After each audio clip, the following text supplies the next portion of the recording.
Good morning recipe channel. நான் உங்களுடைய இணைய தோழி வசந்தி ரவி. இன்றைக்கி வந்து ஓம்பொடி தான் செய்ய போகிறோம். ரொம்ப சிம்பிளாக ஈஸியாக செய்யலாம். வாங்க எப்படிங்கிறத வீடியோக்குள்ளே போய் பார்க்கலாம்.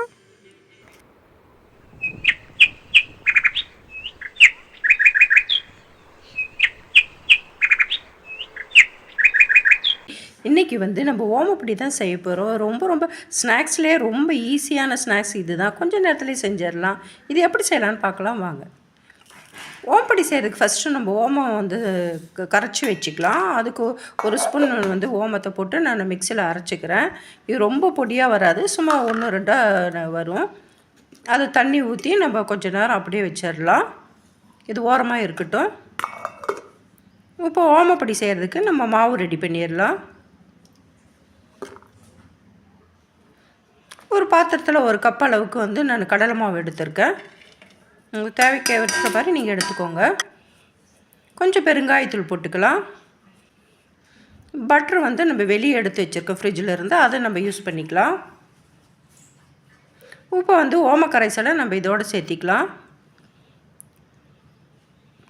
கொஞ்சமாக ஊற்றிட்டா போதும், ரொம்ப வேண்டாம். இதில் நல்லா கலந்து விட்டுக்கணும்.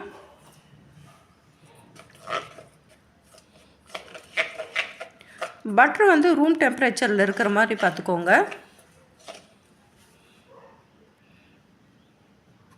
இதில் வந்து 1/4 கப் அளவுக்கு அரிசி மாவு கலந்துக்கிறேன். இடியாப்பு மாவு தான்.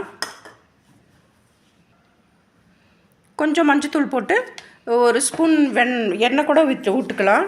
பட் இந்த மாதிரி லூஸாக நம்ம வந்து பிசைஞ்சு வச்சுக்கணும். கையில் ஒட்டுற மாதிரி தான் இருக்கும். பாருங்கள், இந்த மாதிரி சின்ன ஓட்டை உள்ள ஓமப்பொடி அச்சு எடுத்துருக்கேன் நான்.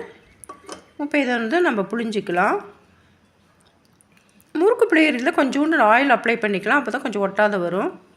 இது முறுக்கு பிழியறதுல வந்து 3/4 பங்கு போட்டால் போதும். ரொம்ப போட்டால் நம்மளால் பிழியறதுக்கு கஷ்டமாக இருக்கும். அதுதான்.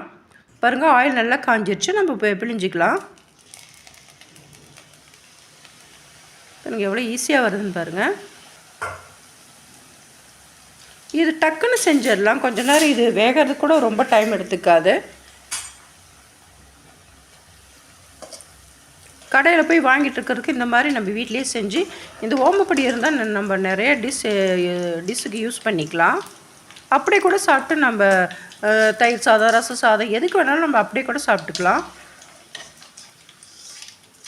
ஒரு பக்கம் வெந்துருச்சு, இன்னொரு பக்கம் திருப்பி போட்டுக்கிறேன்.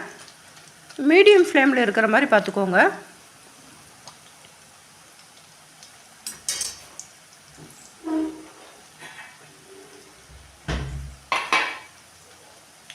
பாருங்கள், நல்லா வெந்துட்டுருக்கு. கொஞ்சம் அழுத்தின மாதிரி நம்ம இது பண்ணிக்கலாம்.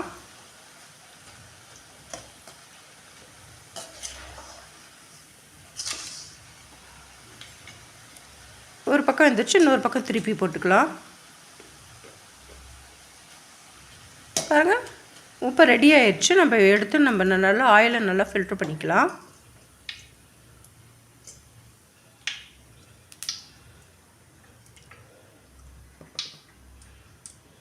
இதை வந்து ஒரு பாத்திரத்தில் போட்டுக்கலாம்.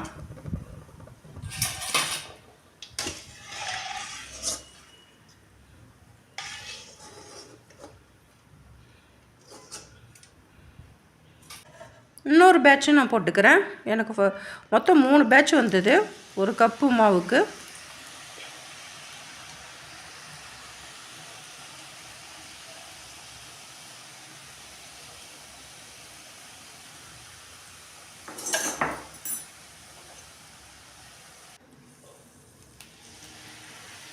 எல்லாமே பிழிஞ்சாச்சு.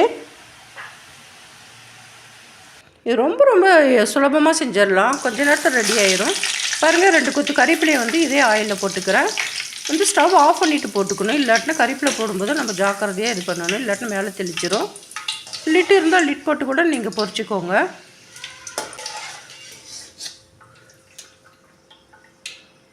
தனித்தனியாக கறிப்பிலை போடுறத விட இந்த மாதிரி கொத்தோடு போட்டிங்கன்னா நமக்கு எடுக்கிறதுக்கு ஈஸியாக இருக்கும்.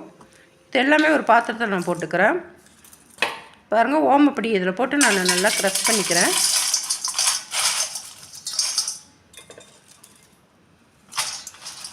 எவ்வளோ அழகாக வந்திருக்குன்னு பாருங்கள், மொறுமொறுன்னு.